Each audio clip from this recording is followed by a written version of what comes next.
I'm recording my end of this special version of Irrational Fear on the lands of the cohort people. Well done, Dan. Yeah, you nailed that. That hesitation was not noted at all. You're in Texas. Howdy. Thank you very much. I'm in Texas for the Austin Film Festival here with Millie Holton, where we launched Longhead in front of an unwilling audience, and they had a really good time. Nice. We're going to have Millie Holton on the show in a couple of weeks when we launch proper on TikTok, and she's very, very funny. So I'm looking forward to that. It's been really good here. I've had some fancy Hollywood meetings, Lewis. I've met the good people at Pixar. Wow, all of them. Holy shit, you met Wall-E. Here's the thing. The Pixar have 3 development people, and I met 2 of them. Damn. It's bizarre to me that Pixar only have 3 development people. Yeah. Aren't they in a creative slump? Is that why they're getting you? They're going to put – aren't they notoriously in a slump? No, they're not. They just had Inside Out. It was like the biggest hit they've ever had. They had Inside Out 2. So – yeah, that's right. Inside Out 2. Yeah, which is great, by the way. I love Inside Out 1. I will watch Inside Out 2. But, where's the new ideas, Pixar? I pitched them Inside Out 3. Yeah. It's about 2 podcasters grappling with their own vulnerability. I love that. Outside In. It's a prequel where what do you think about it? What do you reckon? A bunch of feelings learn about people. What do you reckon? We've got some new characters. We've got legacy. You always want to leave things behind.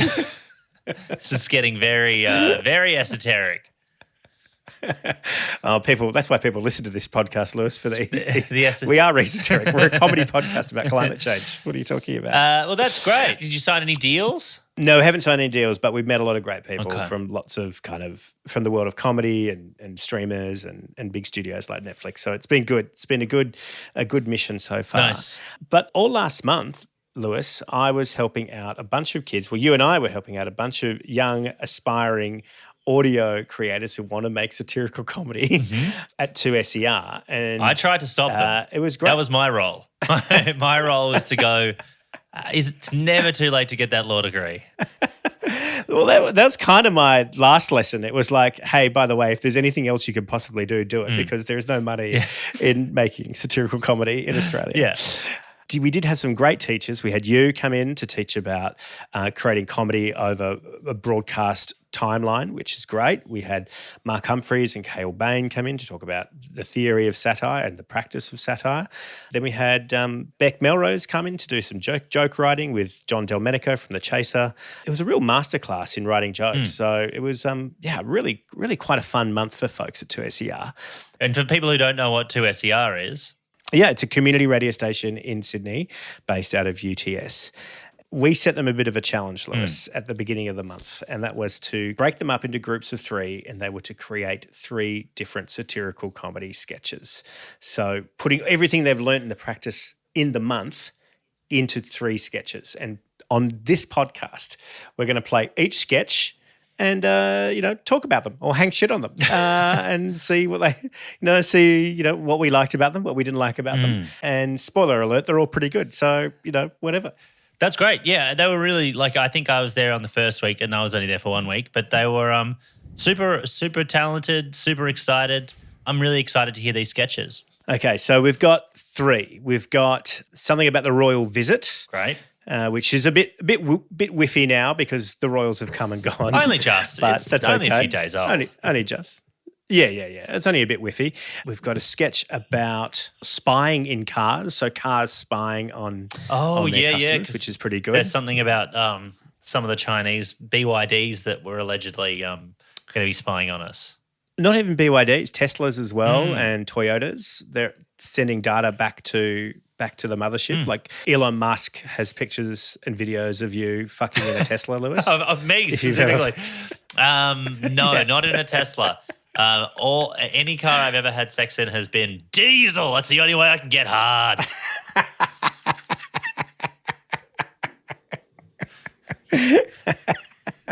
That's very good. And the last one is something about an Albo initiative. Oh, yeah, no, this is Labor claiming that they've created 1 million jobs. Which one do you want to hear first? Oh, God. I mean, I'm excited about all of them. Let's do the royal visit since it's the one we need to get to quickly before it feels out of date. Before it expires on this podcast. Yeah. All right, here we go. King Charles and Queen Camilla's first trip down under has energised the Republican movement. ABC News went to discover what Australian monarchists think of the idea of having an Australian head of state. 53-year-old Dan Legend runs a successful plumbing business in Newcastle and once split a bag with Andrew Johns at the West Waratah Bolo. Yeah, mate, I love this country. Nothing beats gazing up on the southern sky on a hot summer's night. It truly is God's country. But at the same time, mate, I always say, God save the king.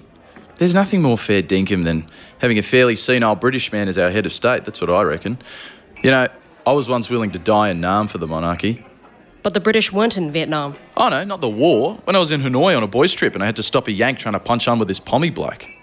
Former Prime Minister Tony Abbott has long been a strong monarchist voice in Australian politics. I love King Charles. His sausage fingers excite me a great deal. I am a fervent opponent of gay marriage, and I consider myself a man of conviction. But if King Charles were to propose, I'd have to talk to my wife and contact the Pope for an annulment, and I'd have to consider it a great deal. But I think I'd say yes. See that Union Jack on the flag, mate? Doesn't get more Aussie than that. It's literally the British flag. Kylie! Get in my fucking atlas! Julia hyphenated surnameson is a Mosman mum who believes Chatswood is Western Sydney. Well, you see, if we went to a republic, how would that work? You know, we could end up with some sort of dull-bludger as a head of state. You know the royals don't have jobs? Do you know how hard it is cutting a ribbon? Have you seen King Charles's fingers? They have to use custom jumbo scissors made at the Royal Mint, and he puts himself at risk of cuts. The king does so much for our country. He even went to a barbecue in Parramatta. My goodness, talk about engaging with the peasantry. I love Australia so much that when I engage in a sexual intercourse with my wife, I have to imagine a Union Jack in order to reach climax. Former Prime Minister Tony Abbott ending that report. Up next, Prime Minister and New Central Coast resident Anthony Albanese tells us how he's getting into the culture and teaches you how to avoid an MDT. The royal visit. There it is. What do you reckon, Lewis? Cool. I mean, there it is. Great. I didn't know what to expect. It was I wasn't sure it was going to be like a very quick thing. There's like a solid parody of a sort of PM report on the ABC. It was good. I thought it was solid. You'd probably trim a little on if you had some time. There were probably a couple of lines too many, but yeah. But that's it's always pretty true. It's always good to have more. It's always good to have something to cut. Yeah, you didn't need the sausage fingers joke twice, but I mean I didn't mind it both times. One thing I did notice was the doubling up of Prime Minister at the end, because you had former Prime Minister and then current Prime Minister. And it's like having two Prime Ministers in the same paragraph is always a tricky syntax thing too. Or when you ever, in comedy, you often have make the mistake of having too many of the same words in the same paragraph, and that can often trick the brain into being confused. Yeah.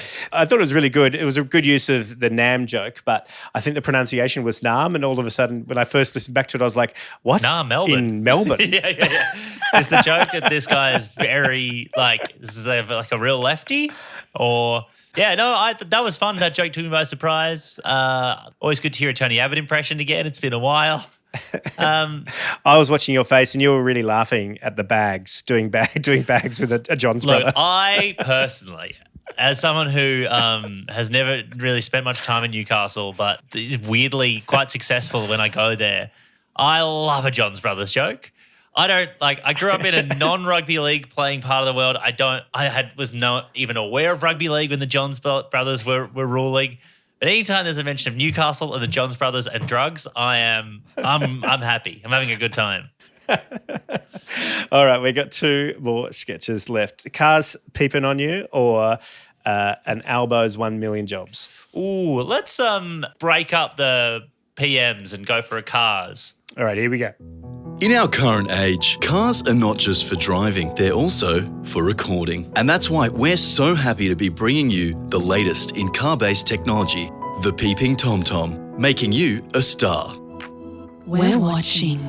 The peeping TomTom runs off all the information that Tesla, Toyota, GM and Hyundai are already taking and selling, such as audio of your conversations, your location, driving habits, and potentially some videos of you naked. 1 minute you think you're having a cheeky affair with your coworker in the back of your car, the next minute you're on Pornhub's trending page. Straight to Elon's wank bag. We know what you're thinking. I didn't consent to this info being harvested and sold to AI or insurance companies, but actually, you did. Page 5183 of our privacy policy is vague enough so we can do this, and just about any data we get from the car is ripe for the picking. Hello, insurance premiums. And with our premium service, we take this information and keep it nice and safe from the public and your loved ones. For just $89.99 a month, we can keep our mouth shut tight and your dirty secrets will be safe with us. It's not blackmail, it's just a friendly little fee. And with our collaboration with Ashley Madison, we can provide an essential service for those with the wandering eye. We reroute your journeys to and from your secret lover's house to somewhere more appropriate. Taking the ethical U-turn at our soonest convenience. Hello, honey. Where have you been? Oh honey, it was nothing. Check the GPS. Daniel took a left onto Warringah Freeway before turning off onto Military Road, where he parked outside a bakery. I've always wanted you to get into baking. With peeping TomTom, there's sour no reason to worry. The peeping TomTom remembers everything you want it to. Just remember to pay the subscription. Your payment is overdue, Steve. Hang on, I paid, didn't I? It'd be a real shame if your boss knew what you did with the company car on the 14th of March. What? Okay, I'll pay. He's probably already noticed the smell. No, please, I'll get you the money. How do I turn you off? Turn off. Peeping TomTom, off. Peeping TomTom. Feel seen. Oh, not too bad, that one. Really Pretty good. Really good. A couple of things. I loved peeping TomTom as a joke. Just like, that's good wordplay. It's a great pun. The voice work was really good. The voice work was exceptional. Very, very good. A lot of people in comedy avoid doing jokes around puns, but not me. I'm unafraid. No. I think if you've got a good pun, you've got to use it and you've got to lead into it. Well, also, like, it wasn't based on the pun. Like, it had the joke had its own purpose. The pun was just in there. Now, obviously, yes, you can choose the Illich method of hanging it all on the pun. And that's, if it's a load-bearing pun, good luck to you. I maintain that Beaconsfield, a musical in A-flat minor, had a lot of substance behind the pun. It's really good. It was a savage critique on Australia's media. What else did I like about that one? I think one thing that sort of popped up between both of them is, like, maybe a slight lack of right at the start. How do I put this? Setting the game up top. Really setting it up. Like, it's like, hey, this is the real story, and now here's the joke. It's like, hey, have you heard about this? Well, what about this? It's something like how to bring the audience who have no idea what story you're talking about necessarily, catching them up with the real story as quickly as possible so that you can hang your jokes off it. Because you get a little bit lost. With the Royal Visit, it's a bit easier because that's just the Royal Visit. That's it. Just like it's the Royal Visit, here are jokes.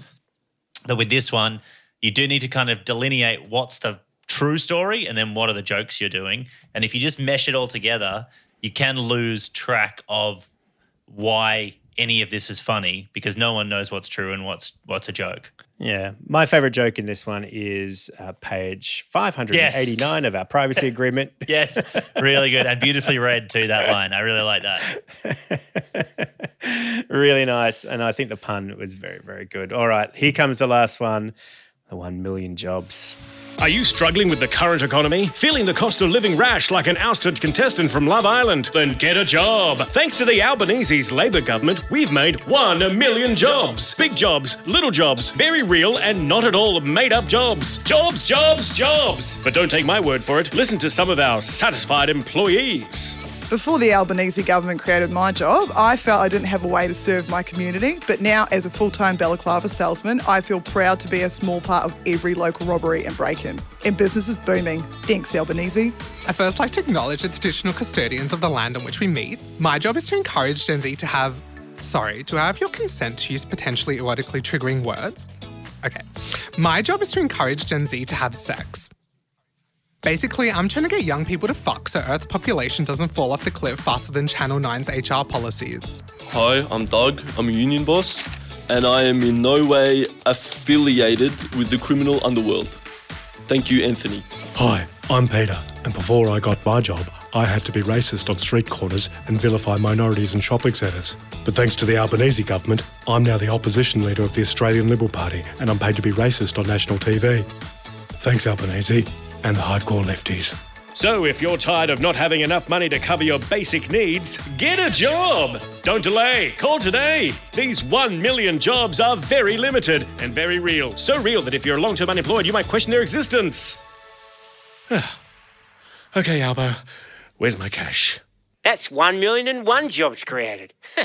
You know, the funny thing is, this job's up for takers in 6 months. That'll be 1,000,002. Look, some very dodgy reads in that sketch.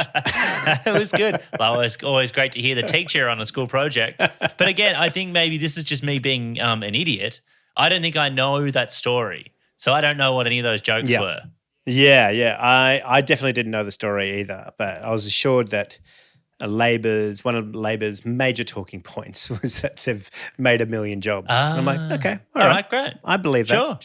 Sure. Okay. When you're putting a show together, that's probably something you'd lead in with anyway. Yeah. Probably say. Yes. Labor's made 1 million jobs. I don't know if you heard the campaign for it, but they're really harping on about it. Yeah. You know, and he's the sketch. That's it. Yeah. I feel like maybe they all just they all probably have a throw that I just haven't heard that would clarify some of that. Tight, bright audio sketches. I'm into that.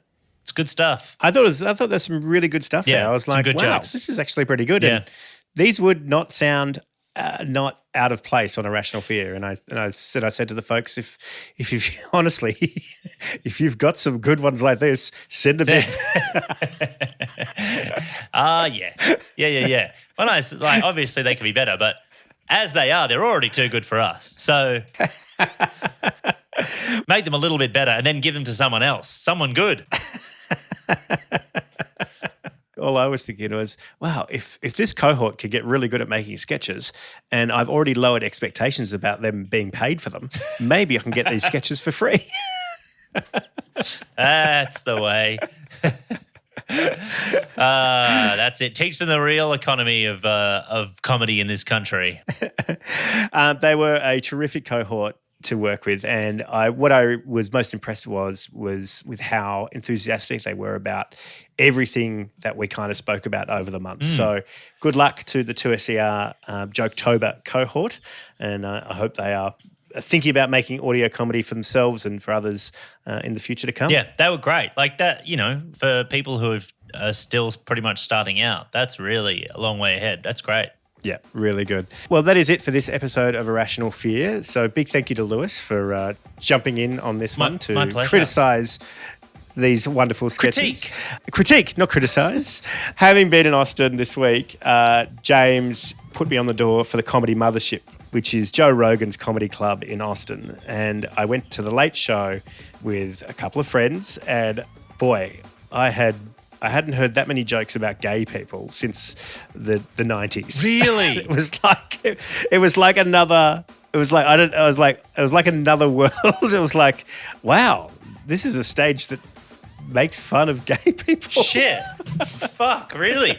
Wow. And what's the reaction? I guess people who are going to see Joe Rogan's comedy club know what they're in for, but it's hard to imagine that going well in Austin. Well, I know, but I guess that's the brand of that comedy club, and that's the kind of people that turn up to it. So anyway, it was definitely an experience. Fuck. Have you listened to any of the Joe Rogan Trump interview? I can't bring myself to do it. No, I don't have 3 hours in my life to do that. I mean, he did say something interesting. He really believes that there could be life on Mars. So that's great for Elon. I think obviously Elon's been in his ear about that.